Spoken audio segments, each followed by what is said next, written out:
আসসালামু আলাইকুম। সকলকে ইজি কেমিস্ট্রি বইয়ের পক্ষ থেকে স্বাগতম জানাচ্ছি। আশা করতেছি তোমরা সবাই ভালো আছো এবং সুস্থ আছো। তো এই পর্বে আমরা আমাদের চতুর্থ অধ্যায় থেকে একটি বোর্ড সৃজনশীল প্রশ্ন সমাধান করব। তাহলে চলো আমরা দেখি যে আমাদের কোন বোর্ডের প্রশ্নটি আমাদের সমাধান করতে হবে এবং আমরা এরপর ধারাবাহিকভাবে ক, খ, গ, ঘ 4টা প্রশ্নের অ্যান্সার আমরা সমাধান করব। আচ্ছা, সো আমরা এখন সমাধান করতে যাচ্ছি কুমিল্লা বোর্ড 2019-এর বোর্ড প্রশ্নটি। আমরা আগে একটু উদ্দীপকটি দেখে নিই। উদ্দীপকে কি বলা আছে দেখো, এখানে একটা মৌলই আমরা পরিচিত, আর্গন। আর্গনের আগে অনেকগুলো বক্স রয়েছে, সবগুলো ঘর ফাঁকা। এখানে বলা আছে কিউ, এখানে বলা আছে পি। এই পি হবে ক্লোরিন। আর্গনের ইমিডিয়েট আগের মৌল ক্লোরিন, ক্লোরিনের আগে হবে ফসফরাস, তারপর হবে সালফার। এইভাবে আমাদের মৌলগুলো পর্যায়ক্রমিকভাবে সাজানো যাবে আর কি। আচ্ছা, এবারে প্রশ্নতে যাই। দেখো, আইসোটপ কাকে বলে? বলো তো আইসোটপ কাকে বলে? যে সকল পরমাণুর প্রোটন সংখ্যা বা পারমাণবিক সংখ্যা সমান কিন্তু ভর সংখ্যা ভিন্ন। পারমাণবিক সংখ্যা সমান কিন্তু ভর সংখ্যা ভিন্ন, তাদেরকে একে অপরের আইসোটপ বলা যাবে। সেকেন্ড প্রশ্ন, ম্যাগনেসিয়াম ও ম্যাগনেসিয়াম 2+ এর আকার ভিন্ন হয় কেন? ম্যাগনেসিয়াম এবং ম্যাগনেসিয়াম 2+ এর আকার ভিন্ন হয় কেন? আমরা এখন এটা ব্যাখ্যা করব। এখন দেখো, ম্যাগনেসিয়ামের ক্ষেত্রে কি হয়? ম্যাগনেসিয়ামের ক্ষেত্রে আমরা ইলেকট্রন বিন্যাস করি প্রথম কক্ষপথ, দ্বিতীয় কক্ষপথ, তৃতীয় কক্ষপথ।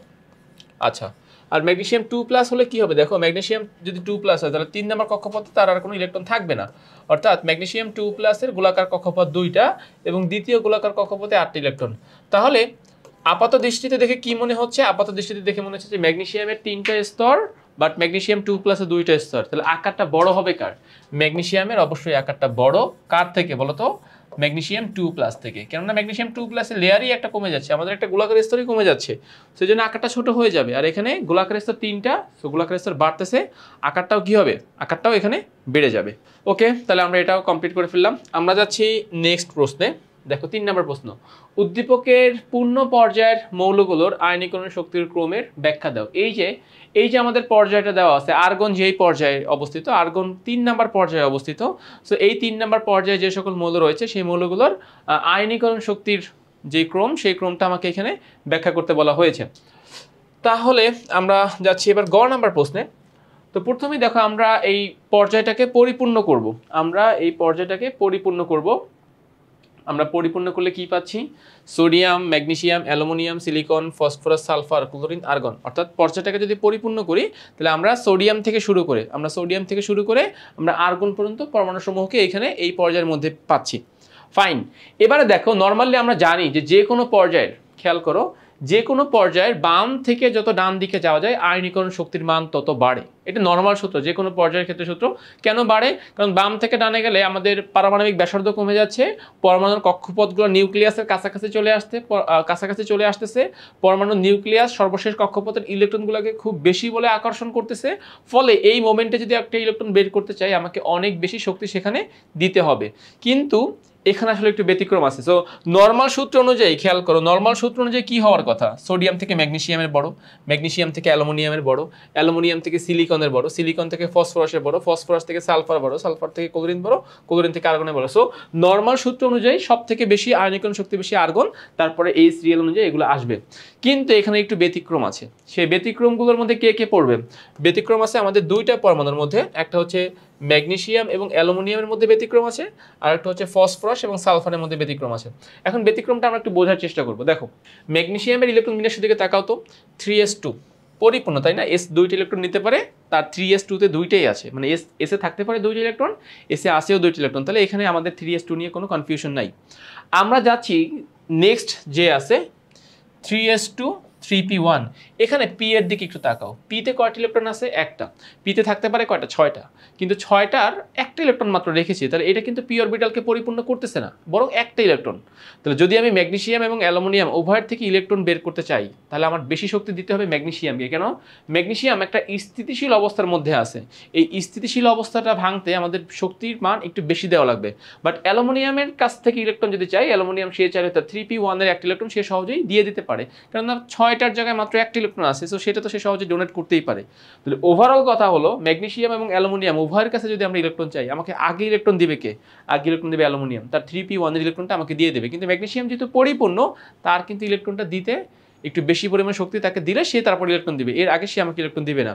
তাহলে বলা যায় নর্মাল সূত্র বলতেছে যে ম্যাগনেসিয়াম থেকে অ্যালুমিনিয়ামের আয়নীকরণ শক্তি বেশি হবে, বাট ইলেকট্রন বিন্যাস বলতেছে যে ম্যাগনেসিয়ামের আয়নীকরণ শক্তির মান অ্যালুমিনিয়াম থেকে বেশি। সো এটা একটা ব্যতিক্রম, আমাদেরকে এটা মনে রাখতে হবে এবং রিজনটাও আমরা তোমাদেরকে এখানে ব্যাখ্যা করে দিলাম। ওকে, এবারে খেয়াল করো, এবারে দেখো আমরা কি করতেছি।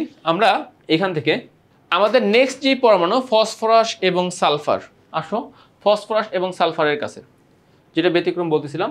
এখানে খেয়াল করো ফসফরাসের যে আমাদের যে 3 নম্বরের যে পি অরবিটাল, দেখো সবাই একটা একটা করে বিজোড়,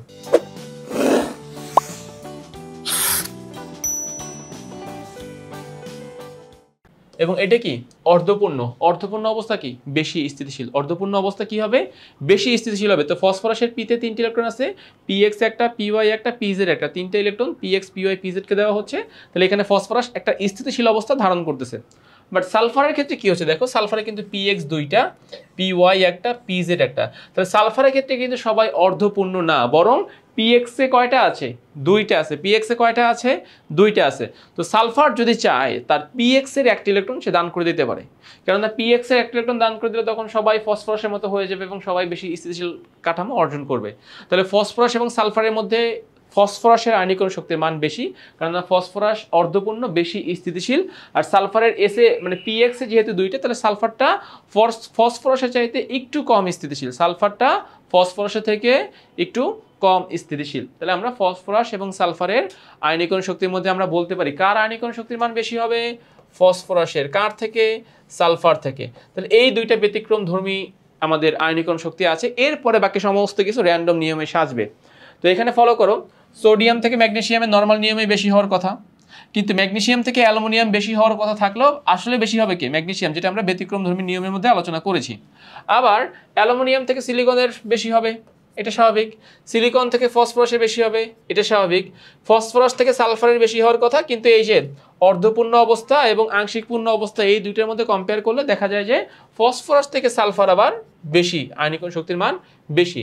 তারপর একটা র্যান্ডম নিয়ম, সালফার থেকে ক্লোরিনের বেশি, ক্লোরিন থেকে আর্গনের বেশি। অর্থাৎ এখানে আমরা দুইটা জায়গায় ব্যতিক্রম দেখতে পাচ্ছি, একটা হচ্ছে ফসফরাস সালফার এবং আরেকটা হলো ম্যাগনেসিয়াম অ্যালুমিনিয়াম। তো এই দুইটা বাদে বাকি সবাই র্যান্ডম নিয়ম ফলো করবে, এবং এইটাই কিন্তু মূলত উদ্দীপকের যে পর্যায়, এই পর্যায়ের আয়নীকরণ শক্তির ক্রম। সো আমি আশা করতেছি তোমরা এইটুকু অংশ বা এইটুকু অ্যান্সার প্রপারলি বুঝতে পেরেছো। আমরা যাচ্ছি ঘয়ের প্রশ্নে। কি বলতেছে দেখো, কিউ মৌলটি পি মৌলের সাথে 2 ধরনের যৌগ গঠনের কারণ বিশ্লেষণ করো। কিউ মৌলটি পি মৌলের সাথে 2 ধরনের যৌগ গঠনের কারণ বিশ্লেষণ করো। আচ্ছা, এখানে কিউ মৌলটি কি হবে দেখো, আমরা যদি এটাকে একটু ফিল আপ করতে চাই, এই ঘরগুলোকে যদি আমরা একটু ফিল আপ করতে চাই, তাহলে কি কি নাম বসতেছে এখানে। তাহলে এই পি এর জায়গায় বসবে ক্লোরিন, সালফার, ফসফরাস। আচ্ছা, তো ফসফরাস, সালফার, ক্লোরিন, আর্গন। তাহলে বলতেছে কিউ মৌলটি পি মৌলের সাথে 2 ধরনের যৌগ গঠনের কারণ বিশ্লেষণ করো। তো চলো আমরা এখান থেকে আমাদের ঘয়ের অ্যান্সারটি ফুলফিল করব। আচ্ছা, তো তাহলে আমরা জিনিসটাকে আইডেন্টিফাই করতে পারি এভাবে যে ফসফরাস মৌলটি ক্লোরিনের সাথে 2 রকমের বন্ধন গঠন করতে পারে, একটা হচ্ছে PCl3 আর একটা হচ্ছে PCl5। এখন এইটা কারণটা কি, সেই কারণটাই মূলত আমাকে এখানে ব্যাখ্যা করতে বলা হয়েছে। তো আমরা যাচ্ছি, দেখো ফার্স্টে যাচ্ছে PCl3 কিভাবে গঠিত হয়। তো আমরা শুরুতে দেখো ফসফরাসের ইলেকট্রন বিন্যাস করলাম 1s2 2s2 2p6 3s2 3p3, এবং এখানে হোমস ল অ্যাপ্লাই করলে দেখতে পাচ্ছি যে পি এর যে PX PY PZ এরকম 3টা ঘরে 3টা বিজোড় ইলেকট্রন থাকতেছে। তো ক্লোরিন মৌলের সর্বশেষ কক্ষপথের কিন্তু বিজোড় ইলেকট্রন একটা, 7টা, তো 2 4 6 1 7। তাহলে এই মুহূর্তে ফসফরাস তার সর্বশেষ কক্ষপথের যে 3টা বিজোড় ইলেকট্রন রয়েছে, সেই 3টা বিজোড় ইলেকট্রনের সাথে ফসফরাস 3টা ক্লোরিনকে যুক্ত করতে পারে। এই একটা ক্লোরিন, এই একটা ক্লোরিন, আর এই একটা ক্লোরিন। এবং এখানে আমরা ক্রস দাগ দ্বারা মূলত ক্লোরিনের ইলেকট্রনগুলোকে বুঝাচ্ছি, আর ডট দ্বারা আমরা মূলত ফসফরাস ইলেকট্রনগুলোকে বুঝাচ্ছি। এখানে ঠিক সেম কাহিনী। আর হ্যাঁ, আমরা ভিতরের ইলেকট্রনগুলো দিলাম না, ক্লোরিনের ভিতরের কক্ষপথে 8টা হবে, ফসফরাসের 8টা হবে, এবং সবারই প্রথম কক্ষপথে 2টা হবে। তাহলে দেখো এখানে কিন্তু ফসফরাস ক্লোরিনের সাথে যৌগ গঠন করেছে। এটা একটা অষ্টক যৌগ, কেননা ফসফরাসের সর্বশেষ কক্ষপথে 8টা ইলেকট্রন, অষ্টক যৌগ হবে। মুক্ত জোড় ইলেকট্রন রয়েছে, বন্ধন জোড় ইলেকট্রন রয়েছে। মুক্ত জোড় ইলেকট্রন হবে 1 জোড়া, আর এক জোড়া না, 1 2 3 4 5 6 7 8 9 10 10 জোড়া, মোট 3 3 9 আর 1 10, মুক্ত জোড় ইলেকট্রন হবে 10 জোড়া আর বন্ধন জোড় ইলেকট্রন পাবো আমরা 3 জোড়া। তাহলে এইভাবে আমরা PCl3 এর বন্ধন গঠনটা ব্যাখ্যা করতে পারবো। মূল কাহিনী হলো যে এইখানে ফসফরাসে 3টা বিজোড় ইলেকট্রন রয়েছে, এই যে দেখো PX PY PZ, এই 3টা বিজোড় ইলেকট্রনের সাথে ফসফরাস 3টা ক্লোরিনকে নিতে পারে, ফলে এইখান থেকে আমরা যে যৌগটা পাবো সেই যৌগটি হবে PCl3। আচ্ছা, যাচ্ছি আমরা ফসফরাসের নেক্সট যে আইটেম, সেই আইটেমের কাছে যাচ্ছি। এবারে আমরা একটা ফসফরাসকে এক্সাইটেড করলাম, এক্সাইটেড করার ফলে আগের যে এসি আমার জোড়া ইলেকট্রন ছিল সেই জোড়া ইলেকট্রনটি এখন ভেঙে যাবে। আগের এসি এর জোড়া ইলেকট্রনটি আর থাকবে না, আগের এসি এর জোড়া ইলেকট্রনটি ভেঙে যাবে। জোড়া ইলেকট্রনটি ভেঙে এইখান থেকে একটা ইলেকট্রন আমরা ডিতে শিফট করতেছি, ডিতে 3D1, এখান থেকে একটা ইলেকট্রন আমরা ডিতে শিফট করতেছি 3D1। তাহলে এখানে খেয়াল করো, এসি আছে কয়টা? একটা। ডিতে আছে কয়টা? একটা, এবং দুইটাই বিজোড়। এবং পি এর 3টা, এই 3টাও তো বিজোড়, PX PY PZ, এই 3টাকেও তো আমরা বিজোড় অবস্থায় পাচ্ছি 1 1 1। তাহলে মোট কয়টা বিজোড় হচ্ছে? মোট 5টা বিজোড় হচ্ছে। ফসফরাসের মোট 5টা বিজোড় হচ্ছে। এবার এই 5টা বিজোড়ের সাথে এবার আমরা কয়টা ক্লোরিনকে যুক্ত করতে পারতেছি বলো তো?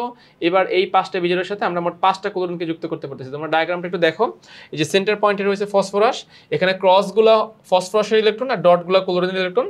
তাহলে ফসফরাসের সেন্টার পয়েন্টে যে 5টা বিজোড়, সেই 5টা বিজোড়ের সাথে আমরা 5টা ক্লোরিনকে যুক্ত করে দিলাম, 1 2 3 4 5 যুক্ত করে দিয়ে আমরা এখানে বলতে পারি যে ফসফরাস 5টা বিজোড় ইলেকট্রনের সাথে ফসফরাসের 5টা বিজোড় ইলেকট্রনের সাথে 5টা ক্লোরিন পরমাণু যুক্ত হয়ে PCl5 গঠন করেছে।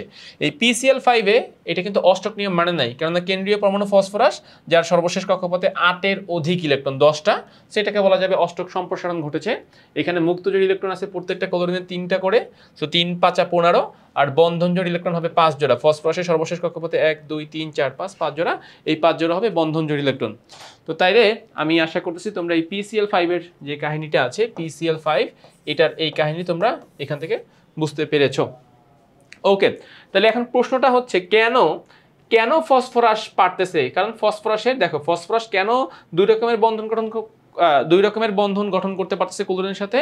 মূল কারণ হচ্ছে ফাঁকা ডি অরবিটাল। ফসফরাসের কাছে ফাঁকা ডি অরবিটাল আছে। ফসফরাসকে এক্সাইটেড করলে সেই ইলেকট্রনগুলো, সর্বশেষ কক্ষপথে জোড় ইলেকট্রনগুলো সেই ফাঁকা ডি অরবিটালে গিয়ে স্থান নেয়, বিজোড় ইলেকট্রন বেশি তৈরি করতে পারতেছি, বেশি পরিমাণ ক্লোরিন যুক্ত হতে পারতেছে। আগেরবার যেরকম 3টা হয়েছিল, এবার আমরা সেই জোড়কে ভেঙে আরো 2টা বিজোড় তৈরি করলাম, এবার আরো 2টা এক্সট্রা ক্লোরিন এখানে যুক্ত হয়ে গেল।